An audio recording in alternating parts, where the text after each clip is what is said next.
Trump made a big deal about infrastructure in last night's State of the Union address, but we have details that have been leaked about one specific plan that he has that was not mentioned in last night's address, although he did sort of lay the groundwork for it if you look closely enough, and you're gonna see that in this clip. It is also time to rebuild our crumbling infrastructure. We built the Empire State Building in just 1 year. Isn't it a disgrace that it can now take 10 years just to get a minor permit approved for the building of a simple road? Any bill must also streamline the permitting and approval process, getting it down to no more than 2 years and perhaps even 1. So there, he seems to be implying that we could have all these great buildings and bridges and roads. It's just that all this red tape is stopping us. We just want you to have access to more stuff.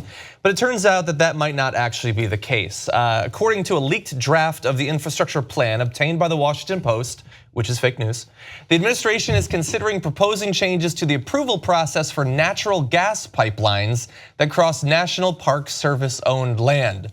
Because it's weird though, he was talking about red tape, but he didn't mention natural gas in that section. So the way it's worked since the 1920s is that companies seeking to build pipelines through national parks have had to obtain approval from Congress. And with good reason, they constantly leak and have environmental disasters and cause tons of problems. So we need to very carefully look at what the expected effect of these pipelines is. And that has been very clear over the past few years with Keystone XL and DAPL and all of that. But we know what Trump thinks about those pipelines, and he thinks pipe away. So the proposed change would only require approval from the Secretary of the Interior. And if you've been watching this show, you know that Cenk is gonna approve of those pipelines. So why go through the House? Why go through the legislature, especially what if they lose control and suddenly you have some people who aren't quite as enthusiastic about natural gas? Well, that's a downer. Just let the Secretary of the Interior do it. You could do it way faster and approve tons of projects that wouldn't otherwise get built.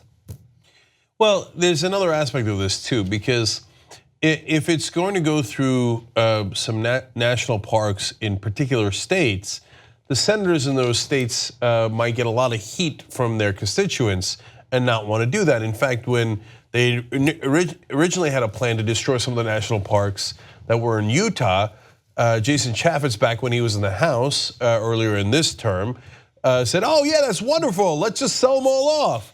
And then conservationists that are conservatives, hunters, etc., came out and said, no, we go fishing, we go hunting in those lands. We love those lands. No, don't sell those things off. Then Chaffetz had to put out an apology. And in doing so, he did one of the most hilarious things, totally underrated, nobody else talks about it. In his apology, he put himself in a picture of a hunting outfit, right, in camouflage. And he's like, "Oh yeah, I hunt too. I love national parks. Just kidding. I gotta get out of here." Yeah. And then he retired and became a Fox News host or commentator.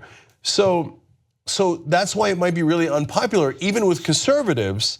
So if you have to get congressional approval, it might be really hard to do because it involves voters, etc. Yeah. Now you put it in the hands of the Secretary of the Interior, Ryan Cenk, he'll approve anything. Yeah. So it's like, yeah, done, and that streamlines it. The House wanted to do this even when Obama was in charge. When the Republicans were ruling the House, thinking it's much easier, and by the way, come on guys, I mean, Democrats haven't done things for their donors.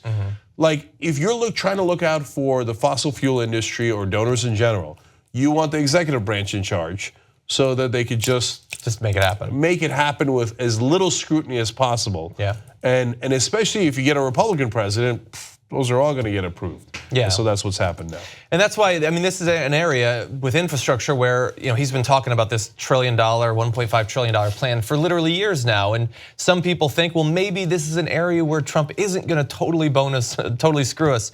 But it looks like, as with many of his other plans, this is primarily not going to build roads for you. It's going to shovel tons of money into the pockets of the wealthy and corporations, real estate companies, natural gas companies, and things like that. And this is part of a pattern with Donald Trump. Back in April, leaked documents from the Bureau of Land Management revealed that the Trump administration wanted to, quote, streamline the extraction process for fossil fuels on federal lands, representing a shift in priorities for an agency that, under the Obama administration, prioritized conservation over extraction.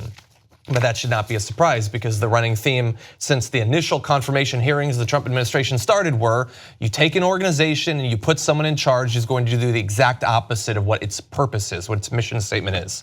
So if this is intended to conserve federal lands, no. It's now designed to destroy and totally extract all the resources from those federal lands. So what happened to draining the swamp? They're going to extract the swamp. In this case, they're literally building a pipeline through the swamp and other national parks for the benefit of the other swamp, which is the donors. Yeah. Man, you got to give Trump credit for being an old school politician when he ran in 2016. And we didn't talk about it enough on the show. I was just thinking about that earlier today. Like, that whole drain the swamp thing. And you know why? Because it didn't get much press coverage, because the press hates talking about that, because a lot of the money, as I've told you over and over, billions of dollars goes into television. So that part of the Trump speeches, they almost, they didn't spend a lot of time talking about. But that was a brilliant political strategy, because there is tremendous corruption in Washington. And Washington doesn't like to talk about it. TV doesn't like to talk about it. Yeah. Now, Trump's idea of talking about corruption, then winning the election, and then doubling down on corruption is the oldest political trick in the book. Yeah. And now it's being executed right there in front of us. If you like this video, bless your heart. We got a lot more where that came from. We do a full show every day, Monday through Friday. Come enjoy it ad-free by becoming a member, tytnetwork.com/join.